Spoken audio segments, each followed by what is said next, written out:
My name is Dawson Williams. I'm your host, and this is episode 2 of Pathway. Today I have here with me my boys, Clay Howard and Donovan Hodge. Boys, how y'all doing? Doing good, man. How are you? Doing good. How you doing? All right, we're going to have some questions today. Just answer them, and we just keep on talking. What inspired you to start playing, and who were your biggest influences growing up? What inspired me to play basketball is really the community that surrounds the sport. I feel like basketball within the Aiken community really unites a lot of individuals. Yeah, it does. All kind of stuff. Gives hope for the progressment of the future. Gives us opportunity to kind of express ourselves and come together in moments where we might not be as strong individually. My biggest inspirations, basketball-wise, I'd probably say is Kobe Bryant. The way that he approaches the game, the attention to detail, the methodical approach. Being a student of the game. But first and foremost, I like to say Jesus Christ is my Lord and Savior.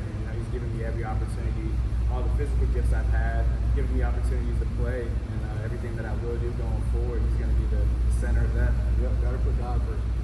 What about you, Don? I would say my inspiration, with basketball, I would say probably Allen Iverson because my favorite player.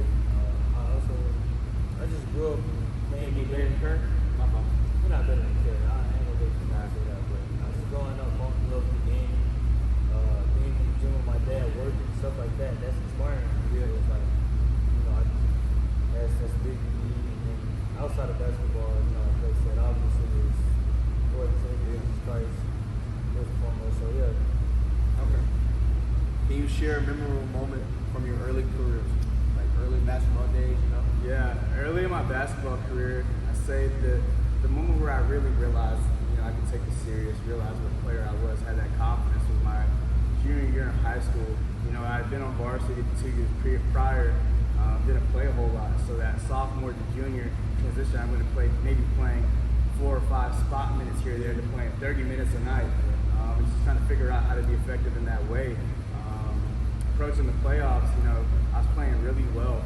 At the time, had my career high, and this was a moment where, I really caught fire, had that confidence, felt sure of myself, and really thought that I could make, something out of a college career. Okay. John? Early on in my career, I would say, as a sophomore in high school, I remember all the hard work I was putting in, and it paying off when we played Aiken High. What you did? I had 17 as a, and this was like the first conference game I had played that year, so I remember how big that was. That was just kind of like the over song for me, but I remember how excited I was for that, just seeing all the hard work I had really put in the playoffs. Yeah. What was the recruiting process like for y'all, and what ultimately led y'all to choosing the school? The recruiting process for me was a little unorthodox. At the end of my senior year, I had started to embrace that transition away from basketball. A great mentor of mine, former assistant coach at Winthrop, gives me a call and gives me the opportunity to continue playing, which I felt enticed to do. I came and saw Winthrop, and I realized really very quickly the coaching staff was about the right things. The school was amazing. Like they had the major that I really wanted, and I loved it. And that ultimately led me coming to Winthrop. Okay. Mine was kind of the same way. I remember I was at work and the coach, he called me, we scheduled a Zoom meeting, talking to my parents, when I was at Winthrop University. I remember seeing how small the campus was, but getting excited at the same time. Because that's what I wanted to know, just that small environment, so I'm able to get to know everybody, build that family type bond, and then just being able to get around and talk to different people and build bonds. How do you balance the demands of being a student athlete, including academics, practices, and games? It's really just being proactive and getting ahead of the issue before it arises. When we get our syllabus, whenever we start classes, Syllabus, I hate it. you get to see every single assignment you're going to have for the entire year. So it's really just planning out tasks, delegating them accordingly to what you feel like you can handle on your workload, so that you're not overwhelmed, that you take out things, small chunks and bits at a piece, so you're not just trying to push it all through in the last moment, and that way you're not really reacting. You're just kind of following the course that you set out. Okay. What about you, Doug? I would say definitely time management, big student athlete. You're gonna have a lot especially during the season. So I feel like it's big to be able to. It's important to be able to balance what's important. You know, like college student, you know what's important. So just balancing that and realizing what you're there for is also really important. So yeah, just time management and being organized. What does in-season training look like for y'all? For me, it's a little different. I really like to hone in and develop my personal ability, my individual skill level. So I like to opt into working out a little bit more than recommended or that most of my teammates do. Which during the season is probably early mornings, 6 a.m. individual workouts, taking shots, ball handling, individual film work that I just do on my own. Then I go to class, probably work out again around lunchtime. Then after that, it's team stuff. Film, weights, team practice, and then that's the end of my day. Yeah. Hard work pay off. Yeah. What about you, Don? During our season, it's a lot of running. And we're still having fun, but it's a lot of running. Just because Tell me about from 17. 17 is what? You're running from sideline to sideline 17 times in a minute. The entire team has to make it. And that's the daily thing, just to make sure everybody they're doing that. We're doing a lot of fun drills on top of that, but we still gotta make sure everybody's in shape. So in-season workouts and practices, I would say they're the most fun. Okay. How do you stay motivated and focused, especially during challenging times or tough games? It's remembering why I'm here, the passion of what I'm doing, and the overall goals that I set out for myself. Every single season, we have overall arching team goals, but you have individual goals as well. In moments where ebbs and flows happen, you're really high and really low, you have to find that middle ground and get back to what it is that you do, find that consistency and that love for the game. What about you, Don? During tough times, it may seem blurry, but normally what I do, I just I talk to God, I ask Him for guidance. When I'm not sure why something's happening, I go to Him and I just allow Him to guide my path.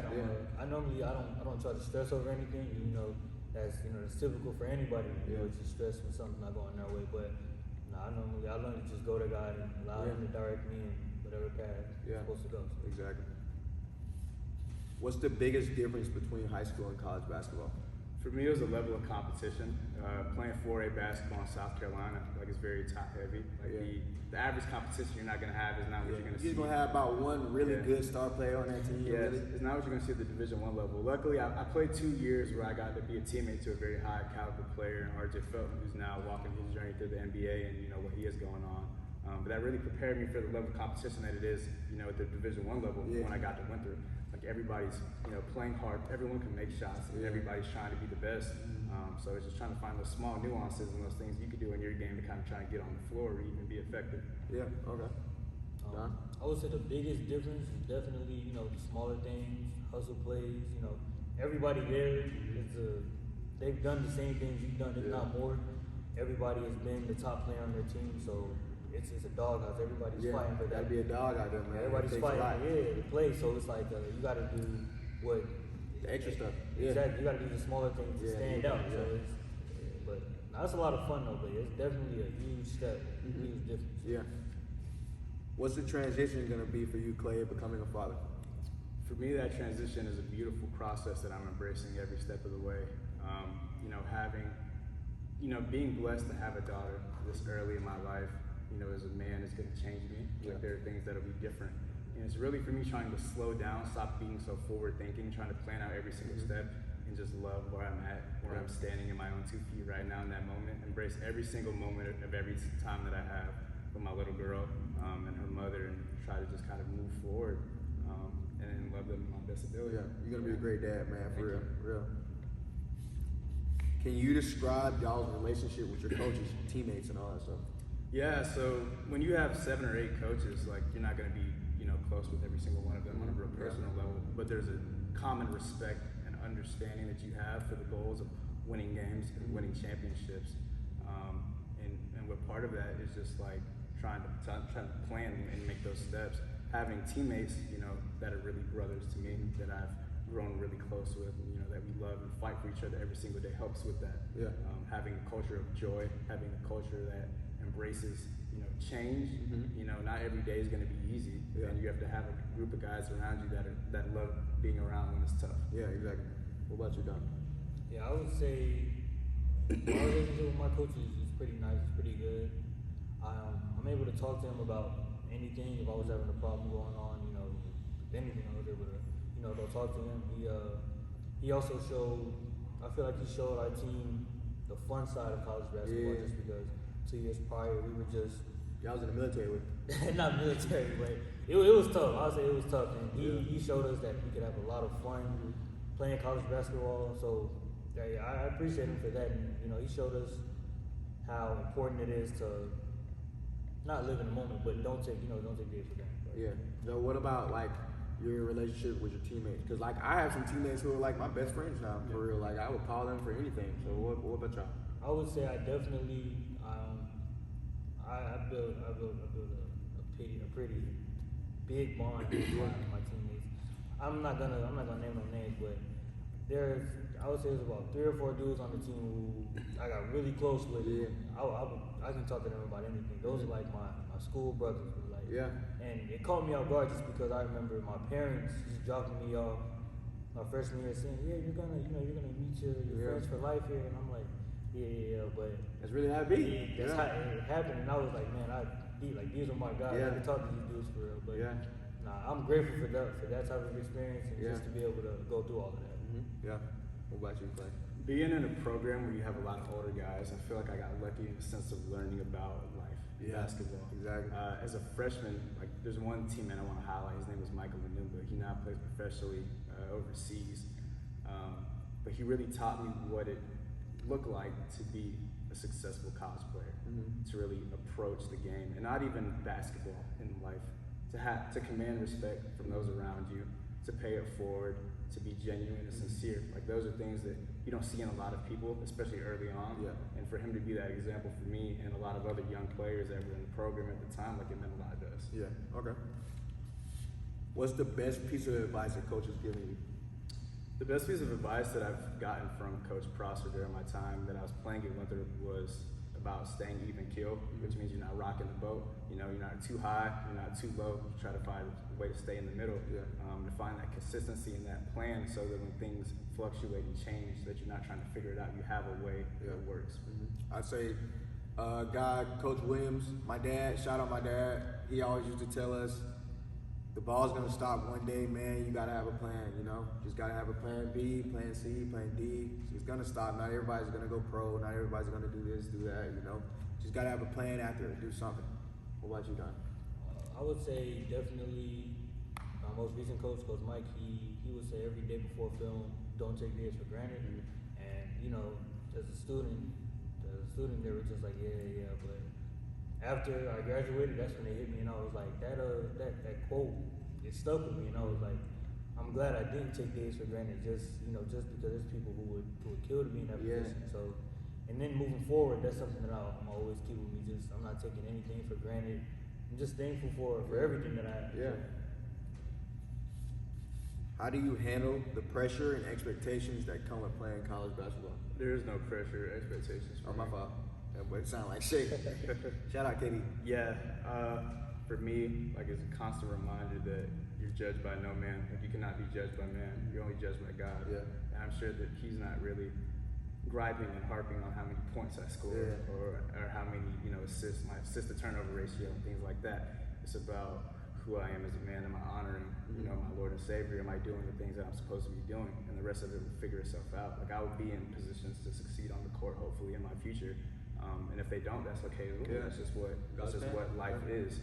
But like having that comparison trap or having standards set by other people, that's just not the way that you're supposed to approach life. Exactly. What about you, Don? I couldn't say it better myself. I don't really go by expectations of other people.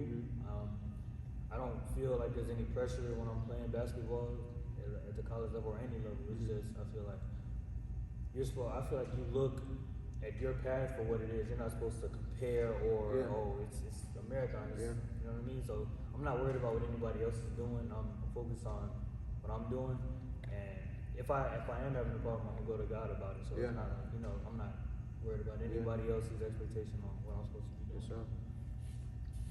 How do you like to spend your time off the court? For me, spending time off the court, being so close to Charlotte, like it's a lot to do. Like, Yeah, just bro. the Charlotte lifestyle. I feel it. Charlotte's beautiful. Yeah, it's a beautiful city, amazing. But apart from that, just spending time in nature, going on hikes, going on walks, really admiring the world that God created and just kind of soaking that all in and taking that time to slow down the pace of life and just really gather my thoughts. Yeah, I feel like, if you haven't been to Savannah, Georgia, that's where I'm at. I feel like you should go. It's fun.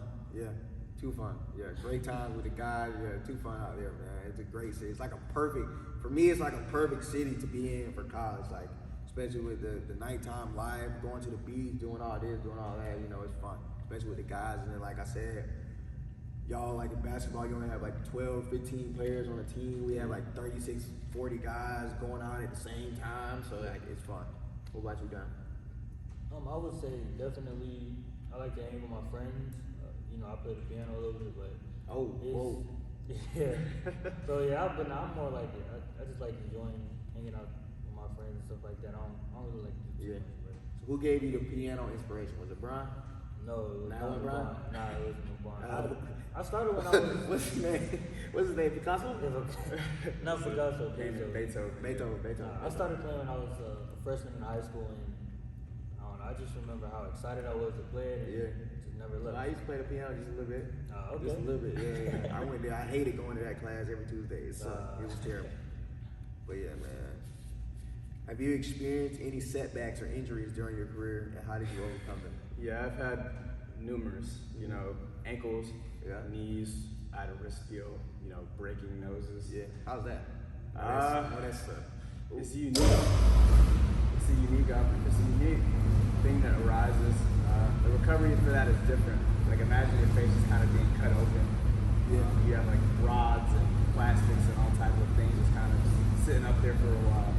It's really uncomfortable, but even in those moments, like, I was itching, hungry to get back on the court, try to progress my game.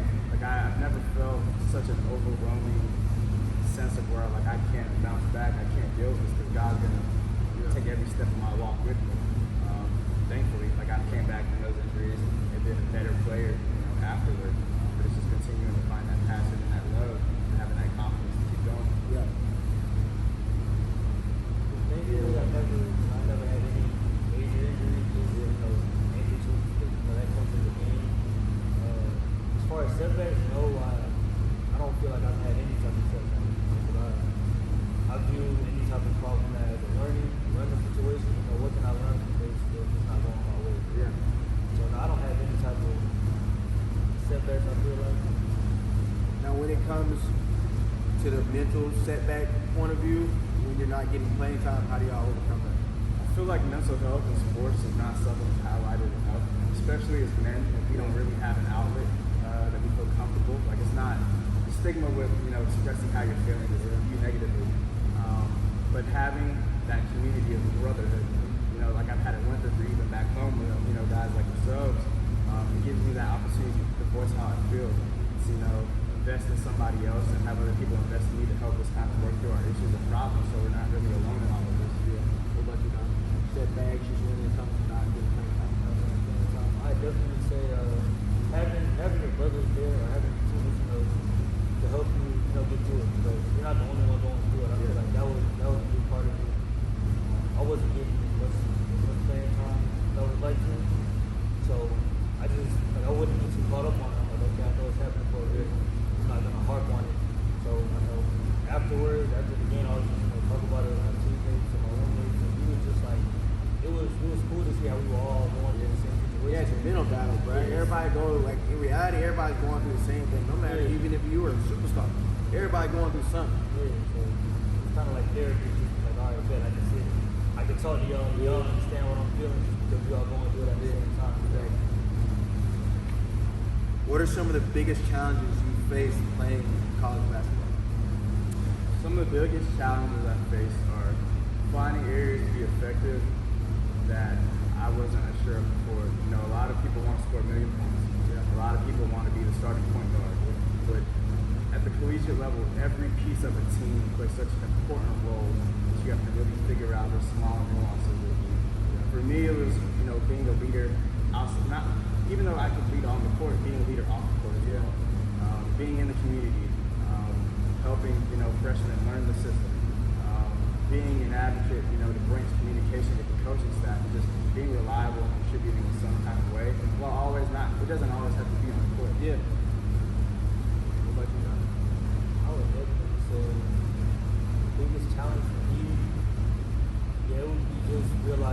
what can I do to stand out? You know, that's probably something everybody wants. Yeah. You know, I wasn't able to like grab, okay, am I supposed to do this, do that? So that was a good challenge for me, and it took, I would say, around my junior year when I realized that there's different. You don't have to. Yeah, there's different ways you can score. do it. You can affect the game in different ways, and just being a teammate. I was able to be a better teammate, just guiding the younger guys who were doing, and also I learned a lot. And that's one thing as a man. I'd say I was a great teammate award. I clapped all the time. I was always like that. Clapped all the time for all the little guys. It was fun though. How has playing college basketball changed you as a man? Playing college basketball has put me in situations where I've been uncomfortable and I've never considered. And as a man, it's really taught me how to find those small things that can make you stand apart, that you can contribute to success in life, and also finding happiness within yourself. A lot of people are defined by the success on the court, how many points they're going to score, what the coach says about them, what the fans are saying about them. The biggest thing for me, it only really matters how I feel, what God has set out for me, and being comfortable with that, and then just trying to star in whatever role it is that I'm in at the time. Yeah. What about you, Don? How has it changed you? I would say definitely my experience with me, I would say it didn't change, it's just more like enhanced, but it's just my faith in the Lord. That's So I was always just so excited to see how it was, and when I got there, I was, even though things didn't go my way, I still never got down, and I feel like that grew, like my faith grew, my relationship with the Lord became stronger. So I'm always, in that sense, trying to find the positive in the negative. So I feel like I learned a lot as far as just like having faith, looking for the positive in the situation, when not getting down, and then just being able to talk about any type of problem situation that you're having with anyone. So, Yeah. What's your favorite game day tradition? I know there's a lot out there. You got Lil Baby, Lil Lowdown from K-State, all them. But yeah, what's y'all's favorite game day tradition? My favorite game day tradition was player-led. One of my old teammates named Chase Platts, and after we would have like our pre-game meal early in the day, if we had afternoon games, we would all get on 2K Pro Am and kind of have fun that way and run plays that you're going to run in the game later on. On 2K as a unit. It's just a way to kind of sit back, relax, collect ourselves, and enjoy each other's company before we lock back in and get serious heading into our game. That would be even more lit if y'all could play like if they had NCAA basketball. Yeah, y'all could play with yourselves for real. That'd be dope. But what about you, Don? Favorite game day tradition? I would say definitely the pregame meals. Oh God. You get back. You like eat. You know, they eat. It wasn't even about the eating part. It was just the like the bond, the conversation that we would have. It was just so much fun just being able to sit down and talk with guys about you guys having the same similar experiences in the past. Just being able to bond and talk to them. On top of that, you eat. Yeah. Where do y'all see yourself in 5 years? In 5 years, I just hope to be in a position to where I can, honor my Lord, my family, and my community. The plan for me that I've set out for myself is to go into hospital administration and kind of expand, access and care to those in underserved communities. But you never know where God's going to take you, or what your path is going to be. So whatever it is that I end up, I just hope that I can be someone who is an example for those that come to follow, to set as a pillar, while both honoring, my Lord and Savior, and also my family. Yeah. What about you guys? Yeah, I definitely want to be able to still play basketball at the professional level. Definitely, I would also want to be able to pursue my goal of therapist, getting my degree, and then just whatever the Lord has in store for me. Just following God's plan. That's what it's about. Would you do anything differently, or what would you change to better your career? I don't think that I would change anything. Like my time at Winthrop I feel like it was perfectly balanced between basketball and other endeavors. Like you said, like one day the ball is going to stop. Like ball doesn't last forever, and you have to have a plan. I put myself in positions where I could succeed in both. And while I could have maybe been able to make more shots, or play more minutes, or handle the ball better, in the grand scheme of life, I feel like I've won the way that I've done. What about you, Don? I wouldn't change anything. I feel like I went through everything for a reason. And then the bonds that I made at school, I wouldn't change for anything. Just the people that I met, the connections I made. As far as basketball,